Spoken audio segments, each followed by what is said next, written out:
For me, I just keep it all the way real from the beginning when I was 11 years old listening to Jay-Z. 10.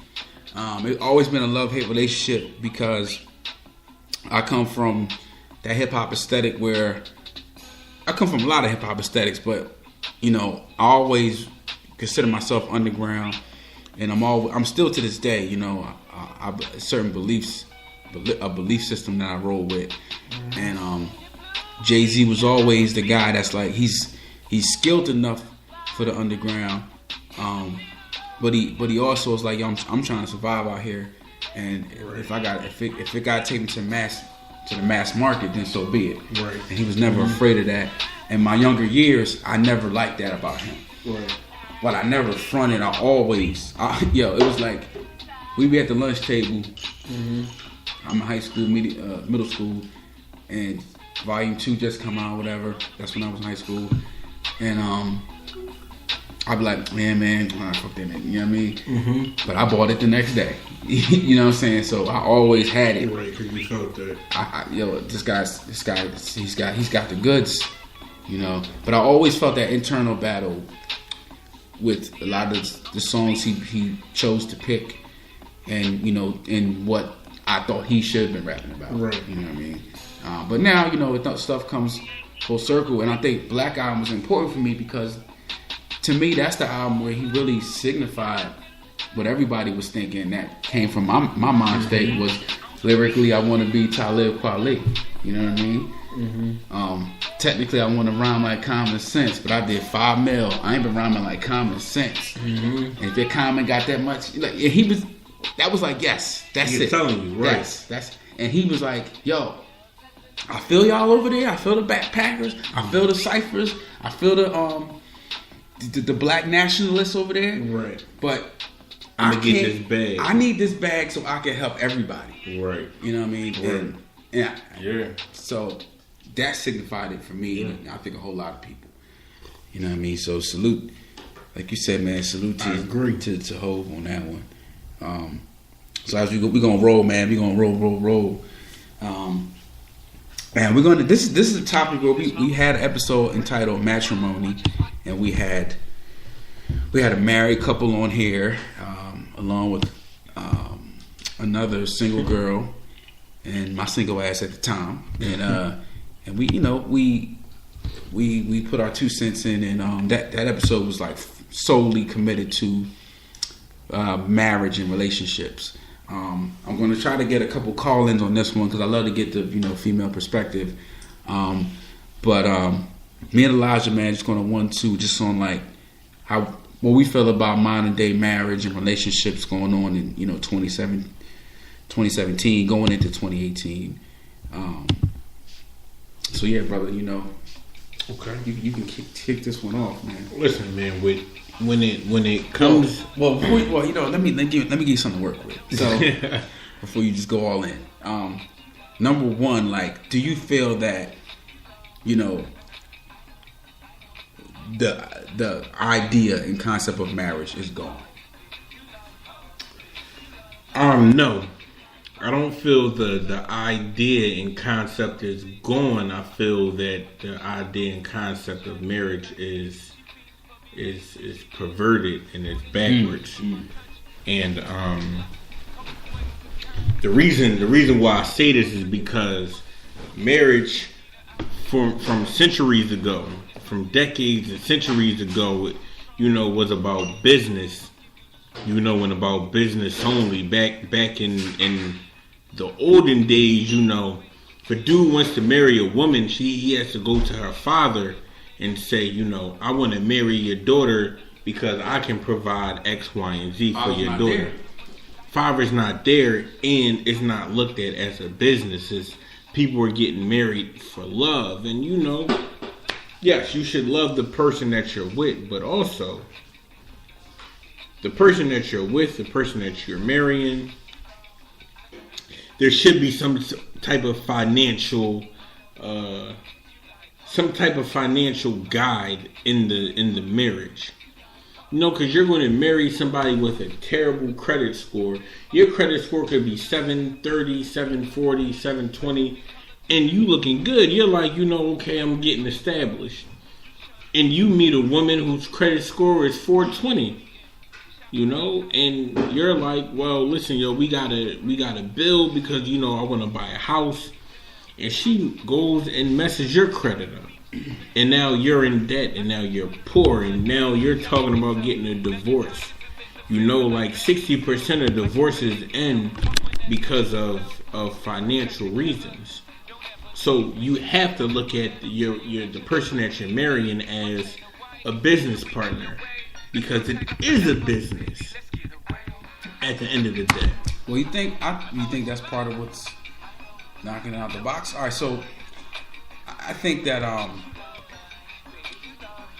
the concept of marriage is dead. Mm-hmm. I think that we're playing an old school game and new school rules. Okay. And I just don't feel like the parameters have translated. So you don't think that marriage is a necessity in this day and time? No, I feel like with marriage now, how we're working with it, how we're dealing with it, it needs to be updated. Like we're literally working with a 1950s manuscript, mm-hmm. where everything changes. So mm-hmm. I think the ideas of marriage need to change also. And what I mean by change, I just mean like flexibility. Okay. And what do you mean exactly about flexibility? Yeah, sure. So like just an example would be just on like the roles, mm-hmm. roles that a man's going to play and a woman's going to play. A lot of women, and I'm single, so it's like I can't. I'm not speaking, from a married perspective, but a lot of women I see automatically settle to be single for the moment because of a role that they're, that they assume that they're going to have to play. Right. Whether it be homebody or go-getter, mm-hmm. Or both,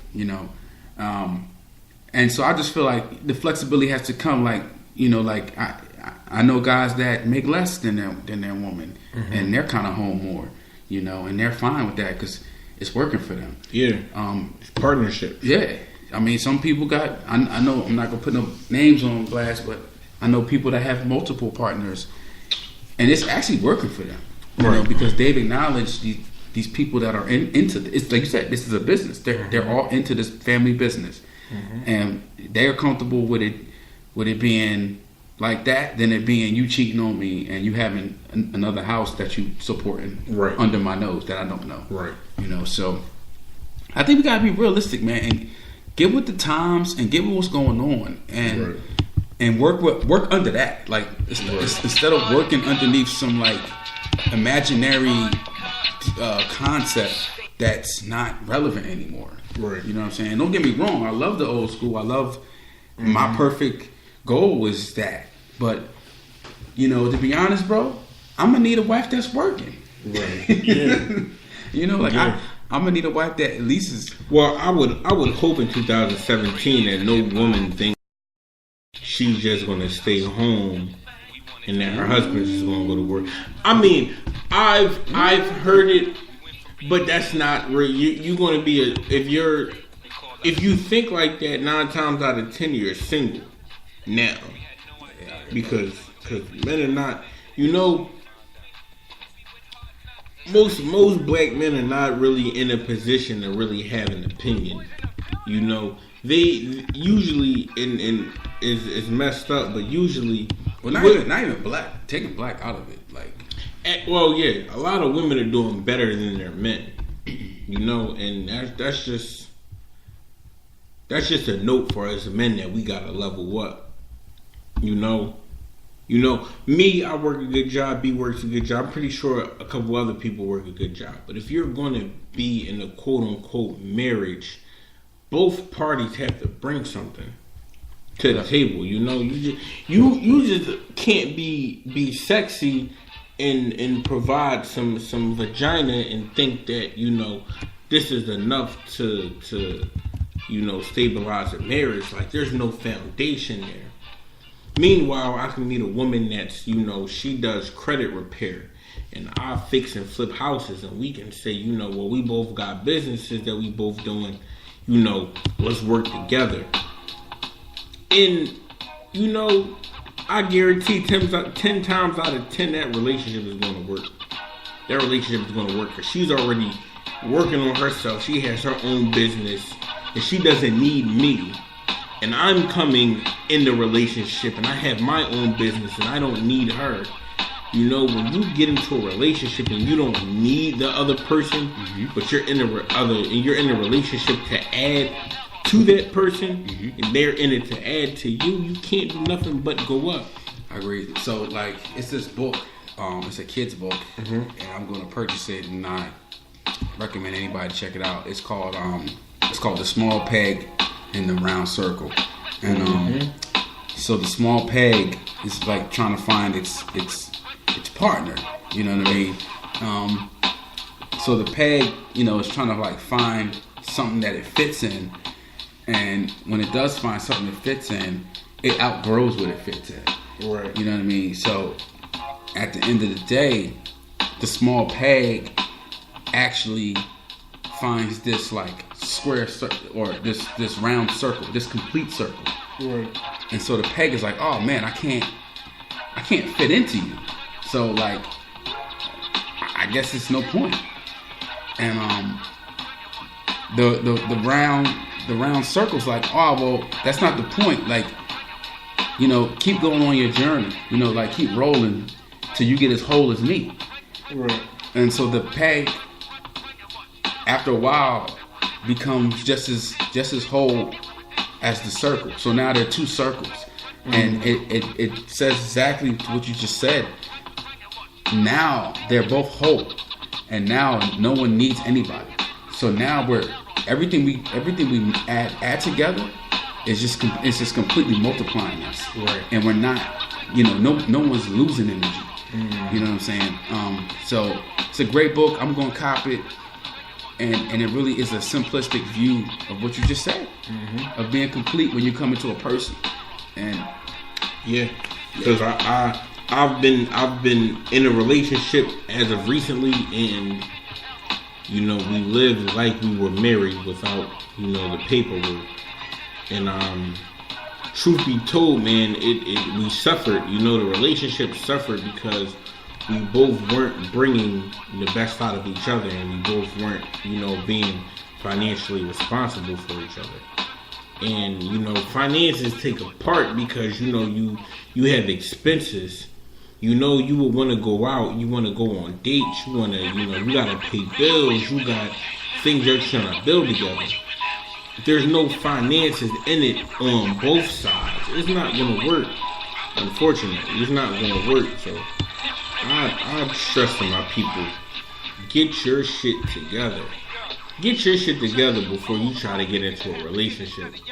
And make sure they have theirs together. Because if they don't have theirs together, you're wasting your time. You're wasting your time. No doubt. I agree, bro. And I think both of us are, striving to be that perfect circle, or that round circle. Forget perfect. That round circle, so we can contribute to the other round circle. So just to recap, man, we did our Jay-Z top 5 albums of our preference. We did a little bit on Eminem. We talked a little bit about what was going on as far as social media.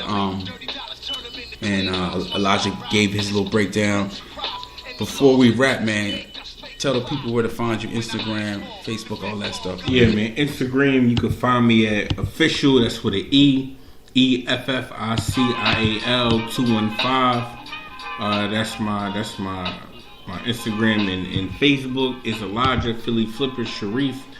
But yeah, Instagram, Facebook, whatever, you'll definitely find me. You'll definitely see more of me. You'll see my artists at ease.